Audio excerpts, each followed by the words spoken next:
오는 것도 아니고 가는 것도 아니고 다른 것도 아니고 같은 것도 아니고 영기법을 가르치신 분, 완전한 깨달음을 얻으신 부처님들 가운데 가장 훌륭한 설법자인 난지기의 기미를 표합니다.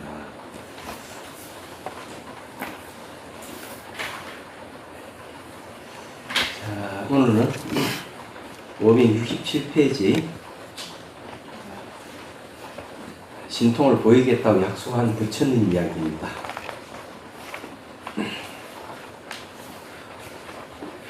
그 전에는 이제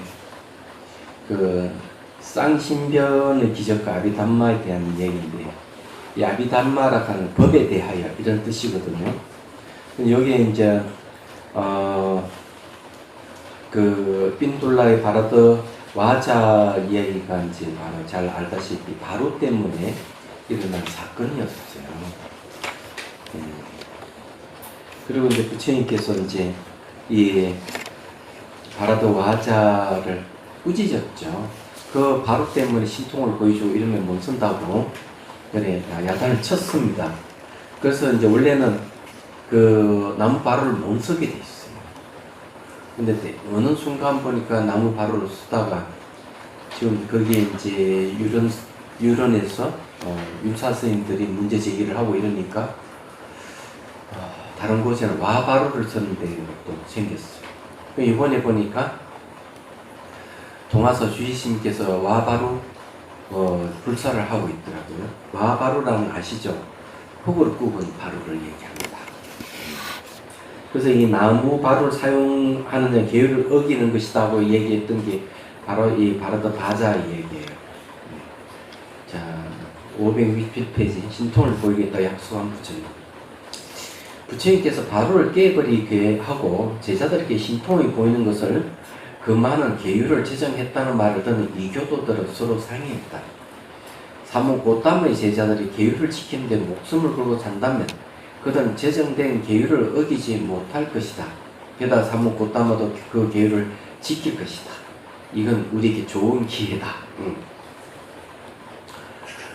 이교도들은 도시를 돌아다니며 외쳤다. 능력을 숨기는 것이 우리 간섭입니다. 최근에 그가 하자는 나무 바로 하나를 얻으려고 우리 능력을 보이지 않는 것도 이 때문입니다. 그러나 사문 고담의 제자들 하찮은 나무 바로 하나를 얻으려고 궁중들에게 능력을 과시하였습니다. 사문 고담은 그래도 지혜가 있어 바로를 깨뜨리게 하고 신통을 부리지 못하게 하는 계율을 제정했다고 합니다.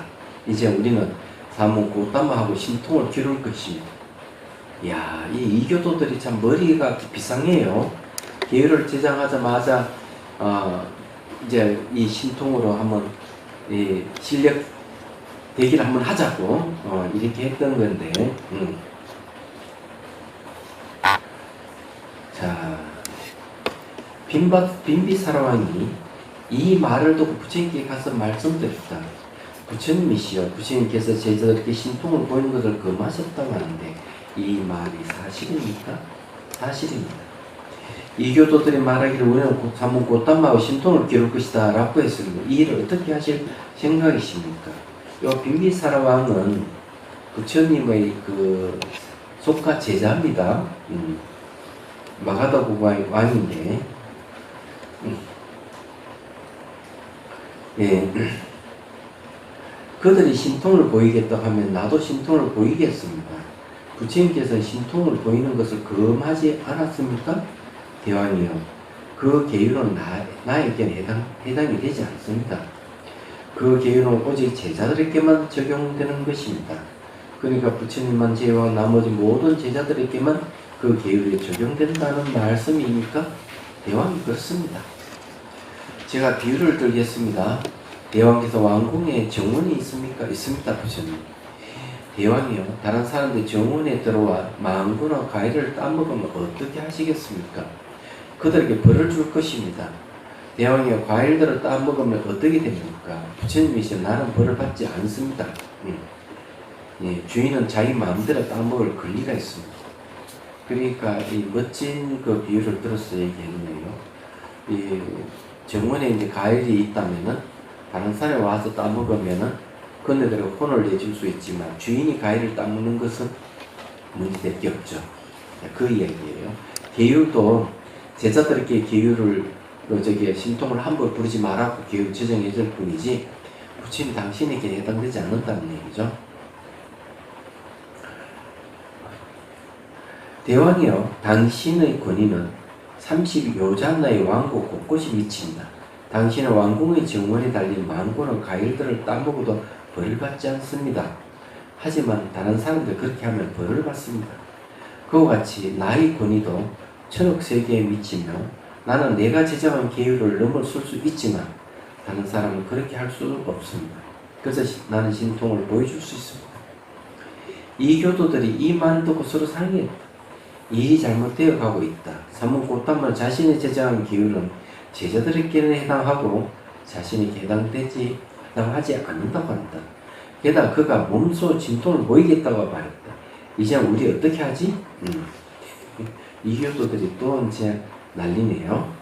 왕이 부처님께 여쭙다. 부처님이시여 언제 신통을 보이시겠습니까? 앞으로 4개월 후 아사다달 음력 6월 보름날입니다. 어디서 보이겠습니까? 사와띠 성 근처입니다. 부처님께서 왜 그 먼 곳까지 가서 신통을 보이겠다고 했을까?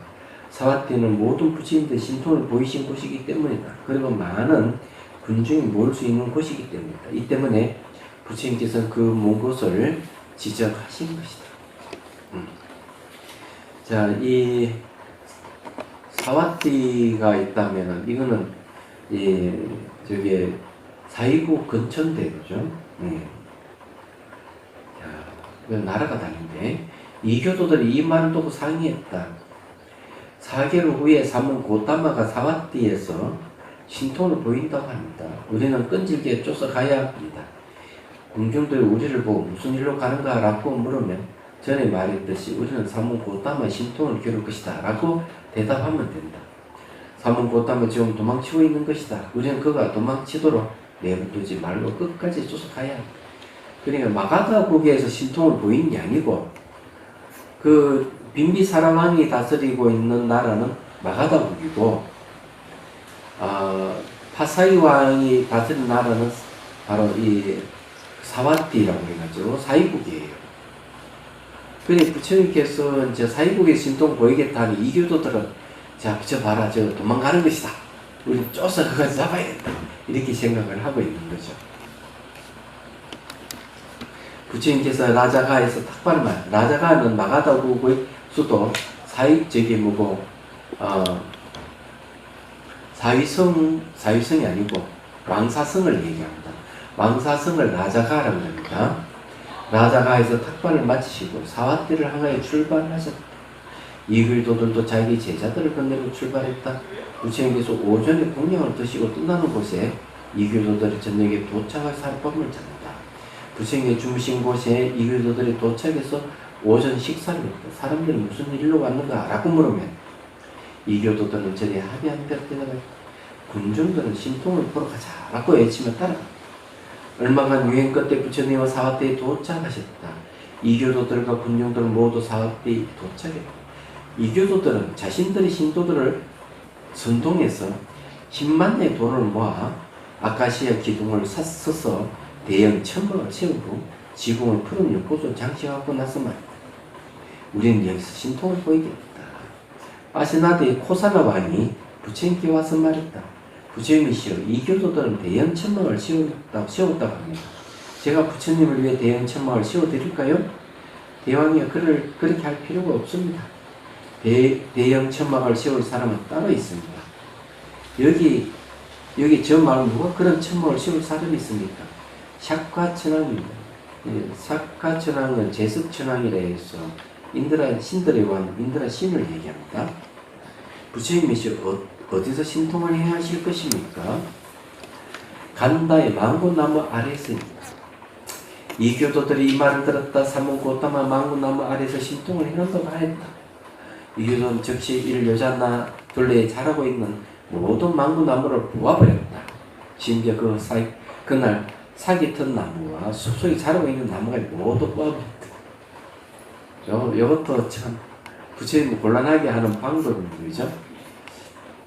아살하이 보름날 부처님께서 사와띠에 들어가셨다. 바로 그날 왕의 정원지기에 간다는 붉은 개미들이 만든 나무의 바구니 안에 잘 익은 망고가 있는 것을 보았다. 그는 과일 향기를 맡고 몰려든 까마귀를 쫓아버리고 망고를 주워들었다. 그는 망고를 왕에게 바치러 가지고 가다가 부처님이 만났다. 왕이 이 망고를 먹으면 동전 8입이나 16입 정도 줄 것이다. 그 돈으로는 생계에 도움이 되지 않는다. 그러나 이 망고를 부처님께 올리면 끝없는 세월도 복동이 넘쳐날 것이다. 그런 잘 익은 망고를 부처님께 올렸다. 부처님께서 안하는 장로를 바라보며 보자 장로는 왕에게 바치려고 곱게 산 포장을 뜯고 망고를 부처님께 올렸다.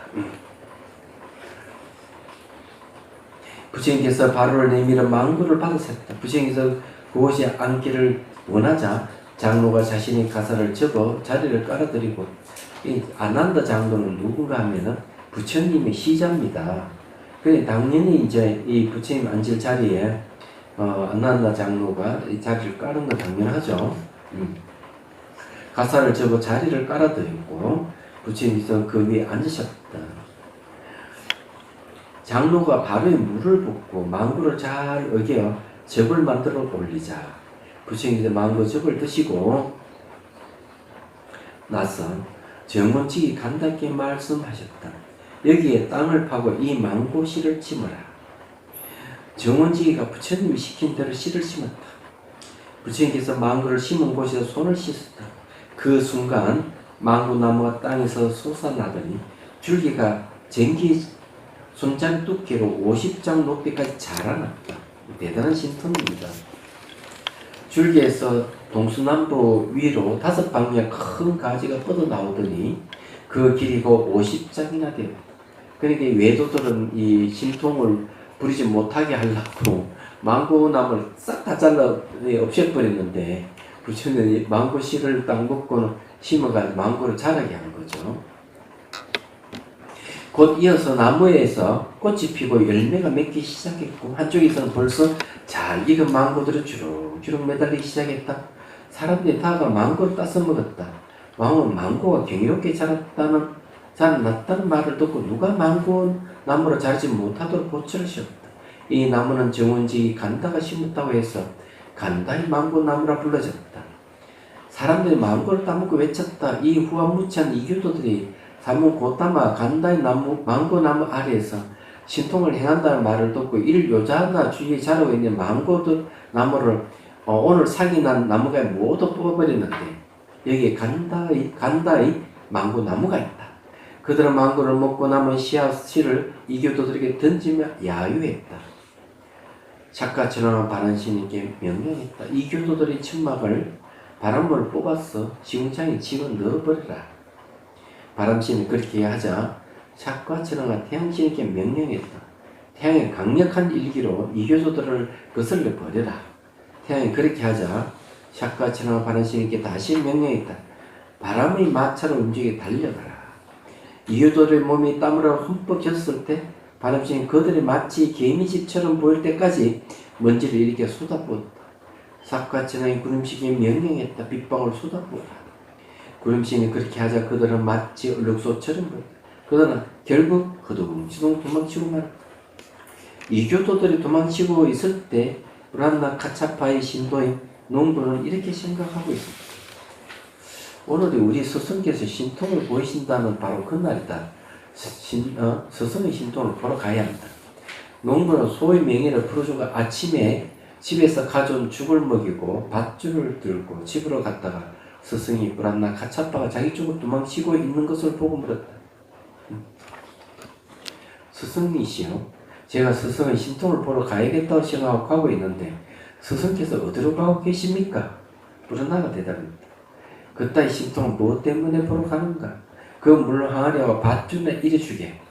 그러나 항아리와 밧줄을 들고 강둑 가서 밧줄로 자신의 목에 항아리를 매달고 강물 속으로 몸을 던졌다. 강물 속에 한 차례 물거품이 솟아올랐다. 브란나는 죽어 지옥에 태어났다. 결국 물에 빠져 죽어버렸네요. 그날 저녁 샤카 천하 부처님을 위해서 보석을 장식한 대형 천막을 세우는 것이 자신이 해야 할 일이라고 생각하고 위사깜마를 도르체의 목수 위사깜마를 불러 12요잔나 크기의 대형 천막을 세우게 하고 푸른 용구가 출구로 장식하겠다. 스님들 신도들 천막에 모여들었다. 부처님께서는 간다 굿디에서 나와 위사깜마가 만든 천막에 대한 임시 거처를 정하시고 부처님을 위해 만든 보배 의자에 앉으셨다. 의자 위에서는 천상의 하얀 일산이 드려져 있었고 부처님께서 빈비사라와에게 신통을 보이겠다고 말했을 때부터 4개월이 지났자 이 말을 듣고 사방에서 비구비구인 남들 제가 신주들이 모여들었고 1만 세계 신들도 이곳으로 몰려들었다. 그때 안한가를 얻었으며 큰 신통을 가진 가람이라는 여신도가 나와서 부처님께 말씀드렸다. 부처님이시여, 저와 같은 딸이 있는데 어찌 수고리 직접 신통을 하십니까? 제가 대신 신통을 보이겠습니다. 나의 딸 가람이여, 그들은 어떤 신통을 보이겠다는 건가? 보이겠는가? 이 세계를 둘러싸고 있는 땅을 물로 바꾸고 물새처럼 물속으로 잠수하여 세계의 동쪽 가장자리, 서쪽 가장자리, 남쪽 가장자리, 북쪽 가장자리 가운데서 나타나겠습니다. 그럼 사람들이 저 사람은 누구야? 라고 물을 것이고, 그러면 다른 사람들은 그녀는 가린니야. 단지 여시자 신도의 신통이 저렇게 대단할진데 그녀의 스승이 부처님 신통은 얼마나 대단하겠습니까? 라고 말할 것입니다. 그렇게 되면 이교조들은 부처님의 신통을 보이기도 전에 꽁무를 빼고 도망칠 것입니다. 가람이여, 그대가 그런 신통을 완벽하게 행할 수 있다는 것을 잘 알고 있다지만 이 꽃바구니는 그들을 위해 준비된 것이 아니다. 부처님께서 그녀의 제의를 거절하셨다. 부처님께서 거절하는 것은 의심할 여지 없이 나보다 더 놀라운 신통을 행할 수 있는 사람이 있다는 뜻이다. 그는 이렇게 생각하면 한쪽으로 물러났다. 부처님께서 이렇게 생각했다. 이렇게 제자들의 신통력과 높은 덕이 드러나게 하면 사방에 가득 찬 군중들은 찬사를 보낼 것이다. 부처님께서 이런 생각을 다른 제자들에게 물었다. 그대는 어떤 신통을 행할 수 있는가? 부처님이시여, 우리는 이러이러한 신통을 할 수 있습니다. 제자들이 이렇게 대답한 사람들은 박수를 치며 찬탄을 벌였다. 그 사이에 줄라 안나타 빈티카는 이렇게 생각했다. 자, 여기 줄라 안나타 빈티카는 제가 신자일 겁니다. 부처님의 주요 제가 신자 중의 한 명이며 아나합니다. 그는 부처님께서 따와 띵사에 그래서 아비담마를 쓰라고 내려오시기를 기다리는 사와띠 대중들에게 주위에서 얘기합니다. 4개월간 음식을 제공하였으며 사와띠 자기 집에서 매일 500명의 비구들에게 공양을 올렸다.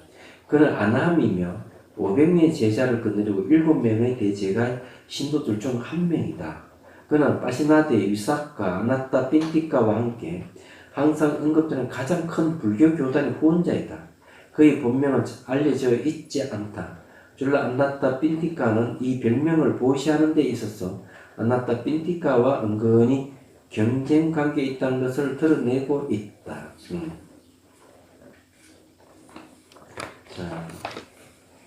자, 본문입니다. 그들 사이에 줄라 안나타 빈티카는 이렇게 생각했다. 574페이지. 나와 같이 안한가를 성취한 제자가 있는데 부처님께서 어찌 수고로 직접 신통을 행하신단 말인가? 그는 부처님에게 말씀드렸다. 부처님이시여, 제가 신통을 보이겠습니다. 나의 아들 안나타 빈티카요. 그들은 어떤 신통을 행하겠는가? 부처님이시여, 저는 12요잔나 크기의 법천으로 변해 사람들 한가운데서 손가락과 팔을 때려 천둥치는 소리를 내겠습니다. 그런 사람들은 이게 무슨 소리야? 라고 물을 것이고, 다른 사람이 이 소리는 줄라 안나타 빈티카가 양팔을 쳐서 내는 소리야 라고 대답할 것입니다. 그러면 이 교도들은 제가 신통이 이럴진데 부처님의 신통은 얼마나 더 대단하겠는가 라고 생각할 것이고, 부처님의 신통을 보이기도 전에 꽁무니를 빼고 도망칠 것입니다. 이 부처님이 우리 불교는 신통에 대한 얘기 별로 안 합니다.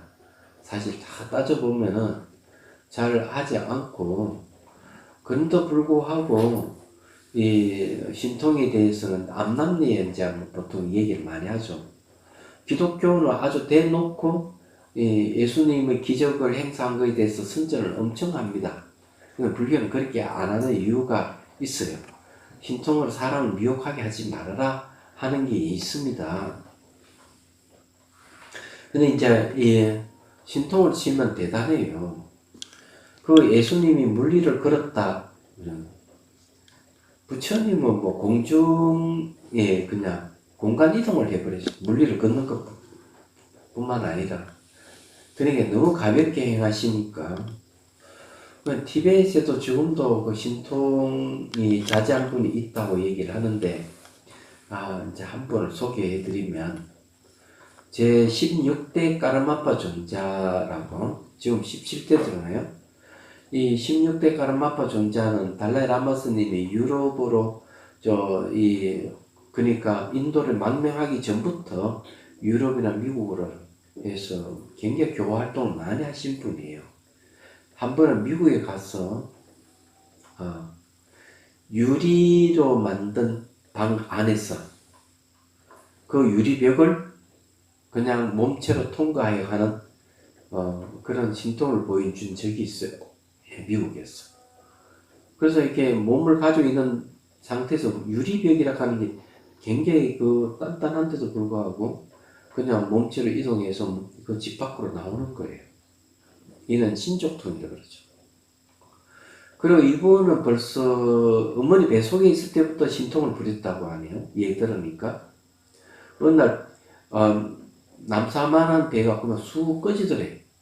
그 어머니 깜짝 놀랐는데 그 뱃속에 있는 아이가 이렇게 얘기해요. 어머니 제가 잠깐 갔다 올 테니까 놀라지 마십시오. 이래가 어디 갔다가 한두 시간 후에 또 배가 싹 불러오더라는 거죠. 근데 아기 때부터 신통을 부렸다면 뭐 말 나이가 없죠. 그래서 이제 이런 게 이제 많이 있긴 있어요. 여기서 이제 신통에 대한니까요.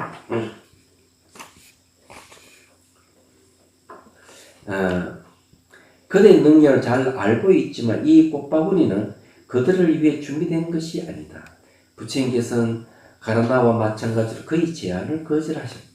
이때 사무예를 갖춘 7살의 찌라 사민이가 부처님께 삼배를 올리고 말씀드렸다. 부처님께 제가 신통을 보이겠습니다.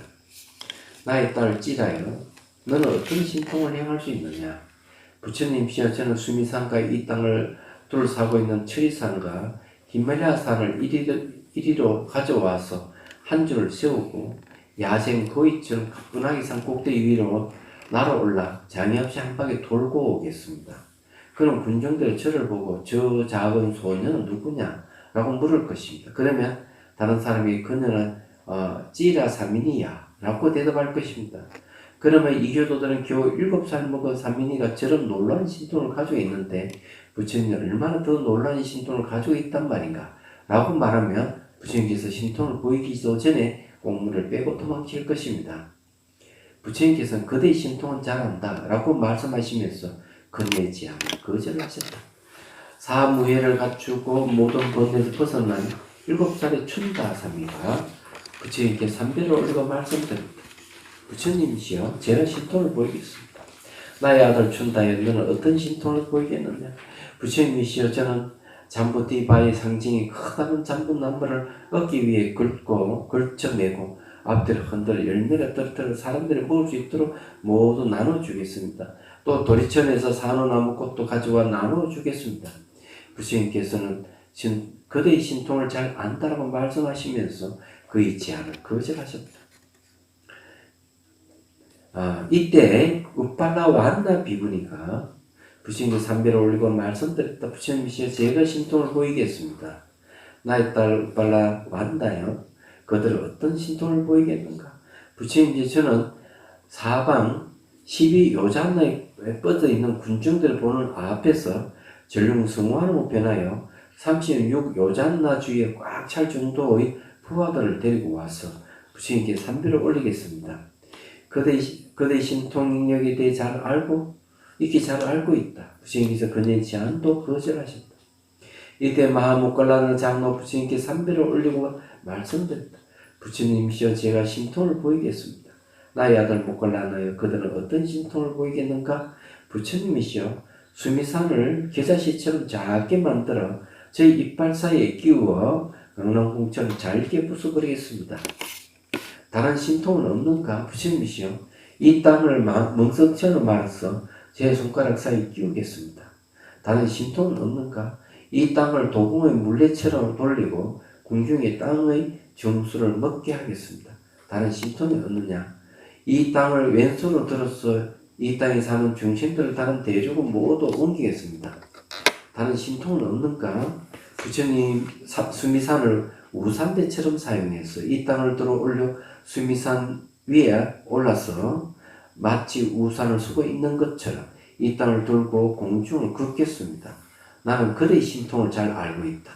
부처님께서 목갈란나 장로가 명할 수 있는 경비로운 신통도 허용하지 않았다. 부처님께서 나보다 더 놀라운 신통을 직접 보이시려는 모양이다. 목갈란 장로가 이렇게 생각하면서 옆으로 물러났다. 부처님께서 장로들에게 말씀하셨다. 목갈란나의 이 꽃방울이 그들을 위해 준비한 것이 아니다. 내가 짊어진 짐을 다른 사람께 지게 할 수 없다. 사실 내가 진 짐을 어느 누구도 다 대신 짐을 줄 수 없다는 것은 이상한 일이 아니다. 과거생의 바람일이 물에 익지 않아 축생을 태어났을 때도 아무도 나와 동등한 능력을 가진 자가 없었다. 이 말은 뭔가 하면요. 부처님은 전생에 중생을 구제하기 위해서 축생으로 나타나기도 했어요. 원숭이 왕으로 태어나서 원숭이 다스리거나 삽섬의 왕이 태어나서 삽섬의 왕이 돼서 삽섬을 다스리거나 코끼리로 태어나서 코끼리로 다른 이 중생을 구제하거나 이런 일이 굉장히 많았어요. 그래서 이 얘기를 하는 겁니다. 부처님께서 이렇게 말씀하시자 장로가 여쭈었다. 부처님이시여 그때가 어느 때이면 어떤 일이었습니까? 부처님께서는 가나 우사바 자탁을 다시 이야기해 주셨다. 자, 자탁을 한번 보죠. 보디사타가 벤나레스에서 황소로 태어났다. 아직 어린 송아지였을 때 주인이 늙은 노파에게 주었고 그는 송아지를 친아들처럼 키웠다. 그가 자라서 힘센 황소가 됐을 때 자신을 키워준 노파에게 보답하고 싶었다. 이때 한 상단이 무리고 500대 수레에 짐을 싣고 강을 건너다가 강에서 빠져 움직이지 못했다. 상인들은 500마리의 황소를 한 줄을 메고 단 하나의 수레를 끌어내려고 해도 끌어낼 수 없었다. 상당히 우두머리는 주위에 어성거나 황소 중에서 힘센 황소를 발견하고 주인이 노파에 가서 사정했다. 노파는 나는 소위 주인이 아니니 그냥 데리고 가서 불에 먹어도 된다고 했으나 황소는 결국 따라가려고 하지 않았다. 할 수 없이 상인은 수레 하나에 2냥을 지불하겠다 약속했고 황소는 이 말을 듣고 따라가 혼자서 한 수레씩 끌어내어 500대 수레를 무사히 건너게 해주었다. 상인은 1000냥을 황소의 목에 걸어주었으며 황소는 그 돈 노파에 갖다 주었다. 그는 지친 황소를 목에 싣고 죽을 때까지 잘 보살펴 주었다. 그러니까 전생에 황소로 태어나가지고 그랬네요. 참 대단합니다. 자, 짐은 무겁고 땅은 진흙 수렁이었어. 사람들은 가나 우사바 금은 황소에게 마구를 메었고 가나는 즉시 짐을 끌어내었네. 부처님께서는 과거생에도 어느 누구도 자신의 능력을 따라떨 수 없었다는 것을 자세히 설명하렸고 난디 위산다 자타크를 쓰라셨다. 자, 요건 이제 또 명상을 좀 하고 또 공부하도록 하겠습니다.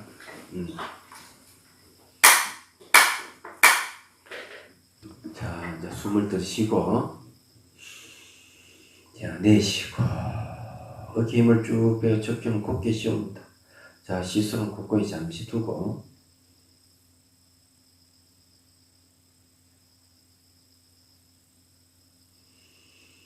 자, 눈을 감고 가슴에서 하얀 눈꽃봉을 좀 솟아서 정수리에서 활짝 피도록 합니다.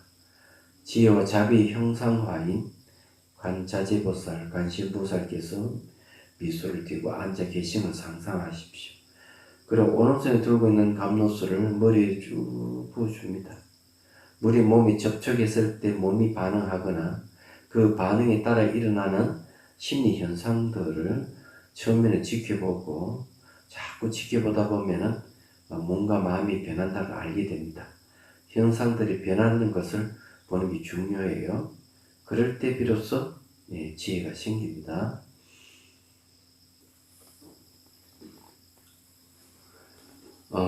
거기 계속 짐은 묻고 땅은 진흙 수렁이었어. 사람들은 가나우 사바에게 마구를 태웠고 가나나 즉시 짐을 끌어냈다. 부처님께서 과거생에도 어느 누구도 자신의 능력을 따를 수 없었다는 것을 자세히 설명하였고 난디 위살라 자타크를 설하셨다. 보디사타가 난디 위살라라는 이름의 황소를 태어났다. 어린 송아지였을 때 한 바람문이 데리고 와서 맛있는 음식을 먹이며 돌봐주었다.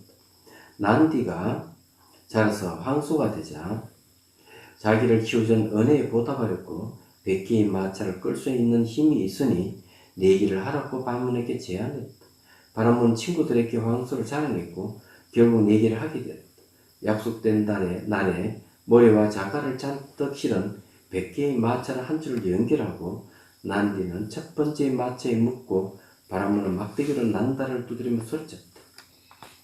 자, 이 악당아 끌어당겨라. 황소는 이 소리를 듣고 화가 나서 움직이지 않았고 바람문이는 천냥을 잃었다.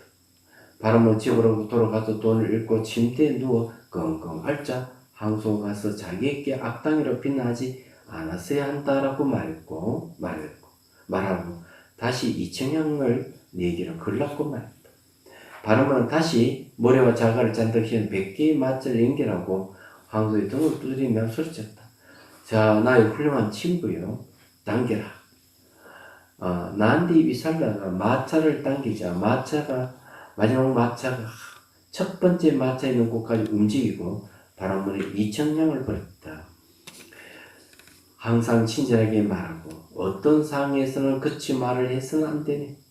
친절하게 말하는 사람을 위해 황소는 무거운 짐을 끌어주어 부자로 만들어준다네. 이 모두 황소 그 사람을 좋아하기 때문이라네. 이것도 이제 요 고양이도 보면 참 연구돼요. 저는 고양이를 돌봐주지도 않고 외면했지만 끝까지 달라붙어가 안 나가요. 그래서 결국 여기 키우기로 했는데 하여튼 이 고양이고 개고 이 보면은 사람 말귀를 알아듣고 다 그러거든요. 요 황소 얘기도 나왔지만 개도 보면 저는 잡아먹자가 말하면 집 나가 없어요. 자기 주인인지 알아요. 얘기하죠. 그럴 정도로 영리하거든요. 자 봅시다. 부처님께서 자타가를 설하시고 공중에 보업의 경행들을 만들어 한쪽 끝은 세계 동쪽 가지자리에 걸치고 다른 끝은 세계 수쪽 가지자리에 걸쳤다. 전혀 그림자가 들여오실 때가 그곳에 모인 군중은 36여잔나 주위에 뻗쳐 있었다. 지금은 신통을 행할 때다. 부처님께서는 보업의 경행대에 오셨다. 부처님을 따르는 사람들이 동쪽으로 50여잔나 뒤쪽으로 50여잔나 12여잔나 50은 12여잔나네요. 왼쪽으로 12여잔나 오른쪽으로 12여잔나를 뻗쳐 있었다. 부처님께서는 사방 12여잔나 길로 뻗쳐 있는 궁중들 가운데 서서 상신변의 신통을 보셨다. 아래는 경전에서 발차 요약한 것이다. 상신변의 신통을 보이신 부처님. 이 상신변이니까 물과 불을 품어내는 거로 알고 있는데 그 주 226주를 보십시오. 상신변. 이 신통은 물과 불이란 정반대되는 성질을 동시에 나타내는 것으로 신통 가운데 가장 어려운 것이며 오직 부처님만이 나툴 수 있다고 미린다 방하에서 말하고 있다. 이 신통은 한순간에 불가시나로 사선정이 더 나와서 선정 요소를 반조해보고 상반신에서 불이 품어져 나오리라 결심하고 다시 사선정에 들었다 나와서 선정을 반조한다. 다음 순간에는 물 가시나로 사선정에 들었다 나와서 반주를 하고 하반신에서 물이 품어져 나오리라고 결심하고 다시 사선정에 들었다 나와 선정을 반주한다. 이렇게 두 가지 신통을 하나씩 진행하는데 오직 4-5번의 심찰나밖에 걸리지 않는다. 자, 보통 얘기하면 사물을 인식할 때, 사물이 한번 바뀔 때 인식 과정을 몇 번 거치는데 17번 거칩니다. 그래서 1대 17이에요. 근데 여기는 17찰나로 인식을 하기 전에 4-5번의 이렇게 찰나 시간에 심찰나밖에 안 걸린다 하니까 굉장히 빠른 거예요, 이게요. 예. 이렇게 해서 바라보는 사람들에게 불과 물이 동시에 나타나는 것처럼 보이는 것이다. 이것은 실행할 수 있는 가장 빠른 마음이다. 부처님께서 생전에 4번 상신변을 놔뒀다. 첫 번째 정각 후 대불이수 아래에서 천신과 범천의 마음에 일어난 의심을 풀어주기 위해서, 두 번째는 가필라 바투를 방문하여 모인 친족들의 자만심을 끊기 위해서, 세 번째는 사와티 깐다바 망고나무 아래에서 신통을 보여주기 위해 모인 대궁중들의 신심을 불일으키기 위해서, 네 번째는 외살라에서 이교도 바티 까푸타 때문에 모인 궁중들 앞에서 쌍신변을 놔둬 모인 중생들에게 부처님에 대한 신심을 불러일으키게 했다. 네 번 있었네요. 자, 그럼 다시 본문 들어가 봅니다. 부처님께서 부처님께서 행하신 상신변에 대해 그는 무엇을 알고 있는가? 부처님께서 행하시는 상신변은 제자들이 행하는 어떤 신통보다 훨씬 더 경이로운 것이다. 자, 1번 상반신에 불을 나타내고 하반신에 물이 흐른다. 반대로 하반신에 불이 나타나고 상반신에 물이 흐른다. 몸 위쪽에서 불이 나타나고 등 쪽에서 물이 흐른다. 반대로 동쪽에서 등 쪽에서 불이 나타나고 앞쪽에서 물이 흐른다. 오른쪽 눈에서 불이 나타나고 왼쪽 눈에서 물이 흐른다. 반대로 왼쪽 눈에서 불이 나타나고 오른쪽 눈에서 물이 흐른다.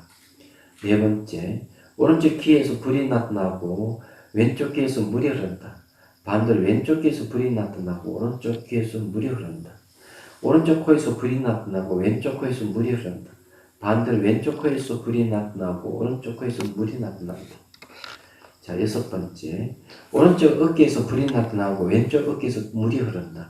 반대로 왼쪽 어깨에서 불이 나타나고 오른쪽 어깨에서 물이 흐른다. 7번째, 오른손에서 불이 나타나고 왼손에서 물이 흐른다.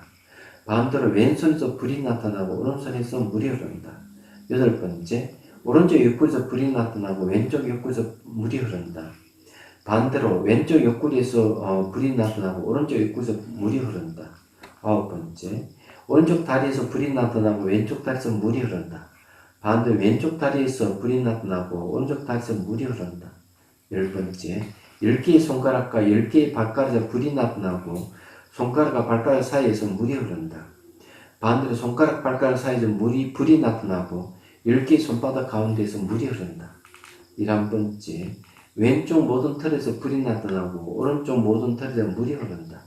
반대로 한쪽 모든 털에서 불이 나타나고 다른 쪽 모든 털에서 물이 흐른다. 12번째, 한쪽 모든 털구멍에서 불이 나타나고 다른 쪽 모든 털구멍에서 물이 흐른다. 반대로 한쪽 모든 털구멍에서 물이 흐르고 다른 쪽 털구멍에서 불이 나타난다. 몸의 각각의 부분에서 6색깔의 빛이 쏟아져 나온다.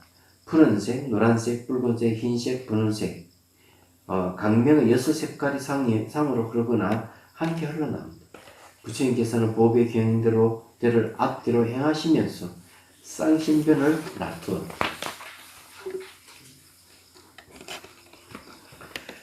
상신변에서 불을 일으키리라 결심하고 불가시나를 대상으로 사선정에 몰입했다가 나와서 선정을 반조해보고 다시 하반신에서 물이 흐르게 하리라 고 결심하고 사선정에서 몰입하였다가 나와서 선정을 반조해 본다.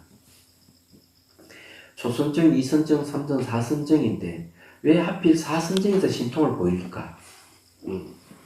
부처님 깨달음도 사선정에서 깨달음을 이렇게 보이셨는데 이거는 제가 무색계 중생들에게도 보여주기 위해서 그렇지 않을까 이렇게 생각합니다. 자, 그래서 하반신에서 물이 흐르게 하리라 결심하고 사선정 몰입했다가 나와서 선정을 반조해 봅니다. 이 두 가지 신통을 하나씩 실행하는데 오직 4-5번의 마음 순간 밖에 걸지 않았다.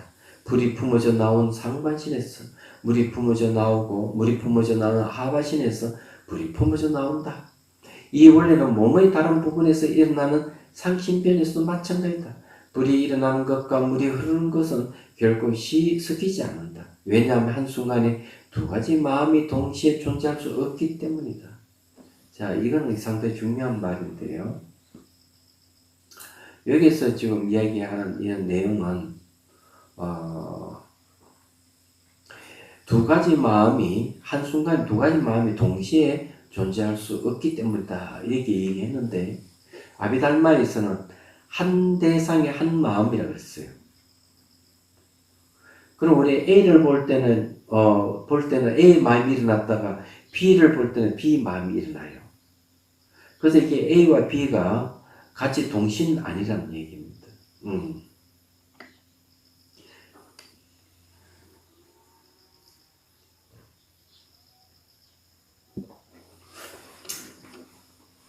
그렇지만 이제 대성경전은 좀 다르게 얘기하죠. 대성경전은 동시에 뭐든지 할 수 있어요. 마음도 변조래가 두루 비춘다 해가지고 전 우주를 동시에 같이 비추기도 하고 그러죠. 네. 그게 좀 다른 점이에요. 자, 그 다음에 사람들의 눈에는 동시에 일어난 것처럼 보일 뿐이다. 선정에 들어갔다 나오는 것이 이보다 빠른 사람은 없다. 부처님 자유자재의 선정에 들고 나오는데 절정에 도달하신 분이다. 부처님 몸에서 품어져 나온 물과 불과 물은 위로는 범천의 세계에 닿고 아래는 지리산의 가장자리까지 닿는다. 부처님은 이 신통을 부리는 데 있어 가지고 시간이 오래 걸리지 않는다고 이제 이렇게 얘기를 합니다. 근데 이런 신통은 대개 어디서 나오느냐 하면 선정에서 나온다는 걸 이해를 하셔야 돼요. 그냥 안 됩니다. 6색깔의 강명은 몸의 곳곳에 품어져 나온다. 푸른 빛은 머리털과 턱시원 등의 털에서 품어져 나온다. 노란 빛은 피부에서 품어져 나온다. 붉은 빛은 살과 피에서 품어져 나온다. 흰 빛은 뼈와 이빨에서 품어져 나온다. 신목새는 손바닥과 발바닥에 품어져 나온다. 강명은 이마와 손발톱에서 품어져 나온다. 6색깔의 빛은 도가니에서 흘러나오는 용해된 병처럼 지리산의 내부에서 솟아나와 범천의 꼭대기까지 닿고 거기서 다시 흘러나와 지리산의 가장자리에 닿는다. 지리산 전체가 드문 아치와 강명으로 이루어진 깨달음의 집과 같다. 부처님께서는 경행하면서 상신면을 놔두시고 사이사이 궁중들에게 법문하셨다. 계속 법문하면 관중들이 피곤해는 할까봐 충분히 쉴 시간을 주었고 그때만 궁중들은 박수를 치면 찬탄하였다. 궁중들의 한우 소리를 들으며 부처님께서 16가지 방법으로 궁중들의 마음을 읽으셨다. 부처님의 마음 순간은 아주 빨라서 각 개인의 기질과 성향에 따라 법문하기도 하고 신통을 놔두시기도 하였다. 이렇게 법문을 쓰라고 신통을 놔두시자 그 많은 궁중들의 법에 대한 이해를 얻었다. 자, 이 말은 무슨 말인가 하면 신통을 부리는 이유는 바로 이 중생들에게 단말을 알게 하기 위해서 그렇다. 그러니 신통은 하나의 단말을 깨우쳐 주기 위한 하나의 방편이 지나지 않는 거죠. 신통이 대단하다는 뜻이 아니에요. 이 신통이 대단하다 하는 법을 사람들 듣게 해주는 위력을 가지고 있다는 거죠. 신기한 현상을 나타내고 이러면 사람들은 거기에 대한 믿음을 가지죠. 똑같습니다. 부처님께서 모인 대중 속에서 당신의 마음을 이해해서 질문할 이가 없다는 것을 아시고 신통으로 분신을 창조하셨다. 그래서 분신이 질문하고 부처님께서 대답하셨다. 부처님께 경영을 하면 분신은 다른 일을 하였다. 분신이 경영을 하면 부처님께 다른 일을 하셨다. 표현을 정확하게 하려고 분신이 경영을 한다라는 말을 사용할 뿐이다. 부처님께서 이렇게 신통을 놔두시는 걸 보고 또 본문을 듣고서 많은 중생들의 법에 대한 이해를 얻었다. 분신이란 말을 나왔는데 분신은 그럼 어느 정도의 경지에 가야만 되느냐 하면은 아란이 경지에 가야만 분신이 가능해요. 이 팔지보살이거든요. 팔지보살은 색자재식, 물질이 자유자재하는 마음 이렇게 됩니다. 그래서 이 팔지보살이 경지에 이르게 되면 그때부터 물질을 만들어낼 수 있는 능력이 생겨요. 대단한 거죠. 제가 앞에서 이야기한 그대로입니다. 근데 여러분들도 가능해요. 자, 오늘 여기까지 하고 질문 받겠습니다. 신통 이야기 하니까 막 어리둥절하고 재미가 없죠, 자? 질문.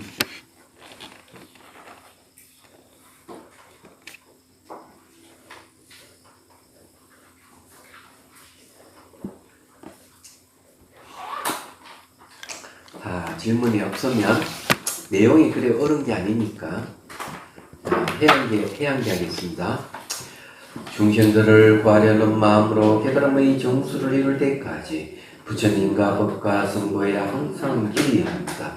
지혜와 자비를 갖추고 유종을 위해 노력함으로써 부처님 앞에 머물겠습니다. 원만한 버리심을 일깨우겠습니다. 호응계가 있는 한 중생이 있는 한 저도 함께 따라 머물며 중생의 고통을 없애는 자로 남겠습니다.